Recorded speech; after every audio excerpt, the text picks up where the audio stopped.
नमस्कार दोस्तों, आपका स्वागत है आपके अपने यूट्यूब चैनल रेलवे की पाठशाला बाय संजू में। और आज हम लोग बात करने वाले हैं 7 अगस्त और 8 अगस्त को आए एनटीपीसी की जीके जीएस और उसके अलावा भी कुछ इंपॉर्टेंट क्वेश्चन जो एग्ज़ाम से रिलेटेड आपके लिए आगे आने वाली शिफ्टों में एनटीपीसी अंडर ग्रेजुएट में आपकी बहुत हेल्प करने वाले हैं। जैसा कि हमने एनटीपीसी ग्रेजुएट के एग्ज़ाम में देखा था, सारे के सारे क्वेश्चन जो थे वो एक दूसरे से रिलेटेड आ रहे थे। तो उसी तरीके के क्वेश्चन का जो पैटर्न जो है वो इसी एनटीपीसी अंडर ग्रेजुएट में चलने वाला है। तो उसी के अकॉर्डिंग हम लोग ये सारे क्वेश्चंस आप एक बार ज़रूर रिपीट कर लीजिएगा और सारे के सारे क्वेश्चंस से रिलेटेड जो भी चीज़ें हैं वो सारी आपको देख के जानी चाहिए ज़रूर। यहाँ से आपके 10 से 15 क्वेश्चन जीके जीएस के फंसने वाले हैं। तो दोस्तों स्टार्ट करते हैं। जो भी डाटा हमारे पास आया है उस डाटा के अकॉर्डिंग हम लोग ये क्वेश्चंस आपको बता रहे हैं। तो फर्स्ट क्वेश्चन जो हम देख रहे हैं इसके अंदर आया था हमारा सबसे पहला कि पानीपत का तीसरा युद्ध अहमद शाह अब्दाली और किसके बीच हुआ था। तो दोस्तों पानीपत का तीसरा युद्ध 14 जनवरी 1761 में अहमद शाह अब्दाली और मराठा साम्राज्य के बीच लड़ा गया था। और दोस्तों बात कर लेते हैं अगर पानीपत के पहले युद्ध की, तो पानीपत का पहला युद्ध 1526 में बाबर और इब्राहिम लोदी के बीच लड़ा गया था। पानीपत का दूसरा युद्ध 1556 में अकबर और हिमू के बीच हुआ था। अगले क्वेश्चन पे चलते हैं। अगला क्वेश्चन है नीति आयोग में एसडीजी इंडिया इंडेक्स 2023 में किस भारतीय राज्य ने शीर्ष स्थान प्राप्त किया। तो दोस्तों एसडीजी इंडिया आयोग जो अपना नीति आयोग का एसडीजी इंडिया इंडेक्स होता है उसके अंदर केरल और उत्तराखंड राज्य ने जो है वो शीर्ष स्थान हासिल किया था। दोनों राज्यों का स्कोर जो था वो 79 रहा था। इसके अलावा आप लोगों से ये भी पूछ सकता है कि सबसे खराब प्रदर्शन किस राज्य का रहा था। तो सबसे खराब प्रदर्शन बिहार का रहा था और उसके बाद उससे जस्ट ऊपर वाला झारखंड 21 में 66 और वर्ष 2018 में 57 था। स्कोर जो होता है वो 0 से 100 के बीच दिया होता है तथा उच्च स्कोर सतत विकास लक्ष्यों की दिशा में अधिक प्रगति का संकेत देता है। यानी कि जिसका जितना ज़्यादा स्कोर होगा वो जो भी राज्य हैं इंडिया के वो उतनी ज़्यादा सक्सेसफुल राज्य की कैटेगरी में काउंट किए जाते हैं। अगला क्वेश्चन है भारत के पहले मुख्य चुनाव आयुक्त कौन थे। ये वाला क्वेश्चन काफ़ी टाइम रिपीट हुआ है एनटीपीसी ग्रेजुएट में भी इससे रिलेटेड चुनाव आयोग से रिलेटेड क्वेश्चन जो है वो रिपीट हुए थे। तो भारत के पहले जो चुनाव आयुक्त थे वो सुकुमार सेन थे और अभी जो वर्तमान में 19 फरवरी 2025 को 26वें निर्वाचन आयुक्त के रूप में जो वो पद संभाला हमारे है। अभी ज्ञानेश कुमार जी हैं जिन्होंने 26वें चुनाव आयुक्त के रूप में पद संभाला है, ज्ञानेश ये आप कुमार। जरूर याद कर लीजिएगा कि 19 फरवरी 2025 को 26वें मुख्य निर्वाचन आयुक्त के रूप में किसने पदभार संभाला है। अगला जो है कंप्यूटर से रिलेटेड आया था, कंट्रोल प्लस एस का उपयोग कैसे किया जाता है। बहुत ईजी क्वेश्चन है। कंट्रोल प्लस एस का उपयोग जो होता है वो फाइल को सेव करने के लिए किया जाता है। अगला क्वेश्चन है किस अनुसूची में अनुसूचित जातियों और अनुसूचित जनजातियों के कार्यक्षेत्र का उल्लेख किया गया है। तो दोस्तों 5वीं अनुसूची में भारत के संविधान के तहत अनुसूचित क्षेत्र और अनुसूचित जनजातियों के प्रशासन और नियंत्रण की व्यवस्था का जिक्र किया गया है। अगला क्वेश्चन जो आया था हार्ट लैम्प नामक पुस्तक के लेखक कौन है जिन्हें 2025 का मैन बुकर पुरस्कार मिला था। तो हार्ट लैम्प जो है वो बुक एक लघु कथा संग्रह है जिसे भारतीय लेखिका बानू मुश्ताक ने कन्नड़ भाषा में लिखा था। तो आपसे आगे आने शिफ्टों में जरूर पूछ सकता है कि कौन सी भाषा में लिखा गया है, या इसके अलावा साहित्य के और भी कोई जो बुक्स इंपॉर्टेंट हैं मेन बुकर पुरस्कार ये पूछा है इन्होंने। इसके अलावा भी 2024 का 2023 का मेन बुकर पुरस्कार आपसे पूछ सकता है। उसके बाद अगला क्वेश्चन आया था कि हार्ट लैम्प पुस्तक का अंग्रेजी में अनुवाद किसने किया था। तो दोस्तों हार्ट लैम्प जो पुस्तक थी इसका लेखक जो थी वो तो थी बानू मुश्ताक। अभी जस्ट इससे पिछला क्वेश्चन हमने देखा था, बानू मुश्ताक ने तो इसको लिखा था लेकिन कन्नड़ भाषा में लिखा था, लेकिन इसका अंग्रेजी में अनुवाद किया था दीपा भस्ती ने।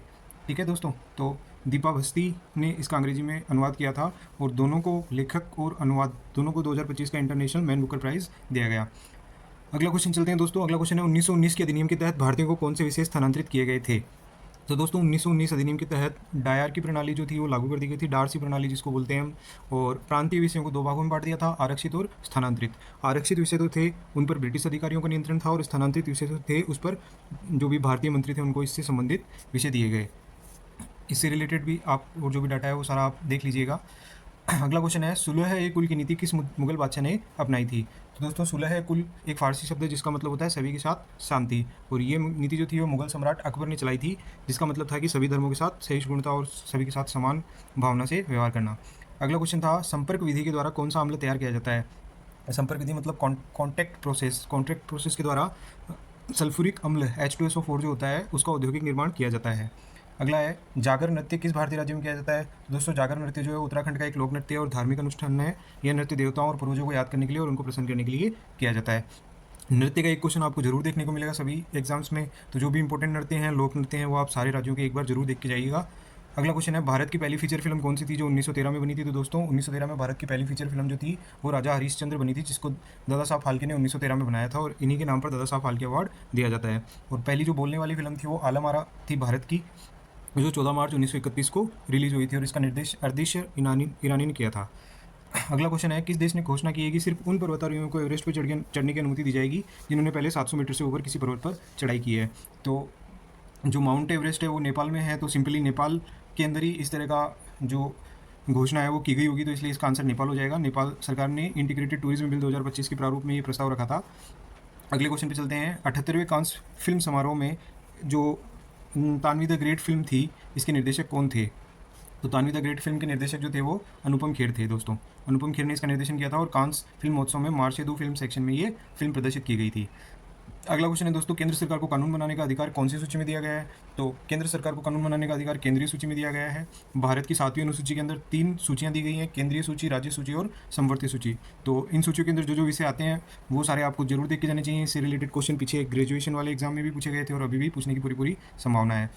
अगला क्वेश्चन देख लेते हैं दोस्तों, अगोड़ा का किला जो पुर्तगालियों के शासनकाल के दौरान बनाया गया था, ये कौन से राज्य में है? तो दोस्तों पुर्तगालियों ने सबसे पहले गोवा की तरफ ही शासन किया था, तो अगोड़ा का किला जो है वो गोवा के सिंक्वेरियर समुद्र तट पर बनाया गया था।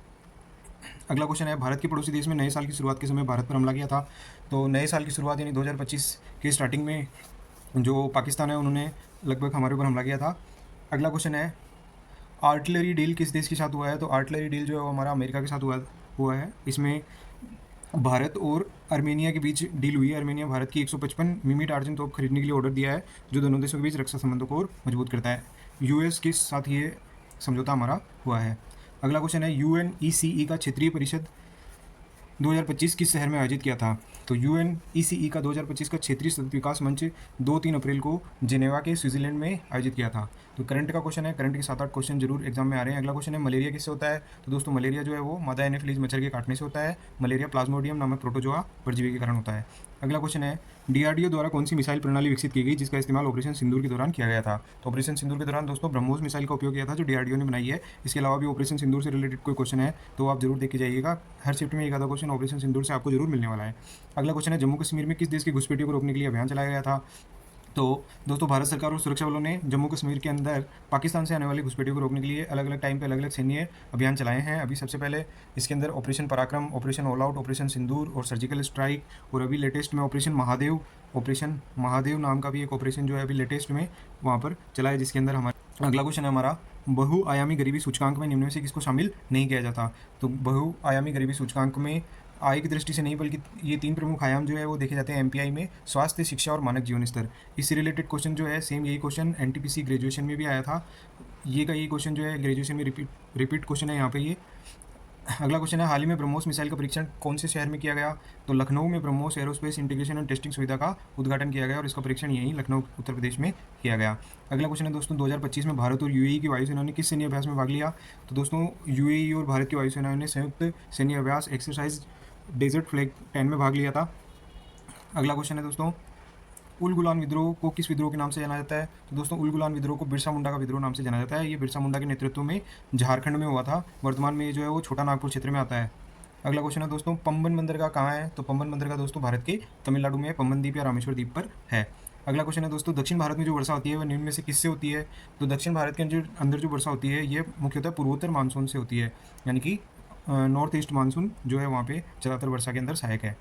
अगला क्वेश्चन है दोस्तों, स्वतंत्रता प्राप्ति के बाद भारत को किस क्षेत्र से संबंधित सबसे अधिक कमी का सामना करना पड़ा था? तो दोस्तों स्वतंत्रता प्राप्ति के बाद भारत को हमारे लिए या सबसे बड़ी जो समस्या थी वो थी भोजन की, फूड की। तो इस समस्या से हमको स्वतंत्रता प्राप्ति के बाद सबसे ज़्यादा सामना करना पड़ा था। तो दोस्तों इसी सीरीज़ के अंदर जो नेक्स्ट आए हुए क्वेश्चन है वो दूसरे वीडियो में आपको मिल जाएंगे। तो चैनल को सब्सक्राइब करना ना भूलें, ताकि जो भी NTPC के एग्जाम्स हो रहे हैं उसके अंदर जो भी क्वेश्चंस आ रहे हैं उनसे रिलेटेड एनालिसिस जो मैं आपको करवाता रहूँगा। क्योंकि जिस तरह के क्वेश्चन आ रहे हैं इसी तरह के क्वेश्चन NTPC ग्रेजुएशन में भी आपको देखने को मिले थे और ऐसे ही क्वेश्चन अंडर ग्रेजुएट में देखने को मिलेंगे। तो इन्हीं से संबंधित क्वेश्चंस जो है वो आप अभी से प्रैक्टिस करना शुरू कर दीजिए और कम से कम 2-3 बार इस वीडियो के क्वेश्चंस को आप देखिए और इनसे रिलेटेड डाटा को आप लोग दूसरे सोर्सेज से पढ़ने की कोशिश कीजिएगा, क्योंकि यही क्वेश्चन जो है वो बार बार आपको रिपीटेशन मोड में देखने को मिलेंगे इन एग्जाम्स के अंदर।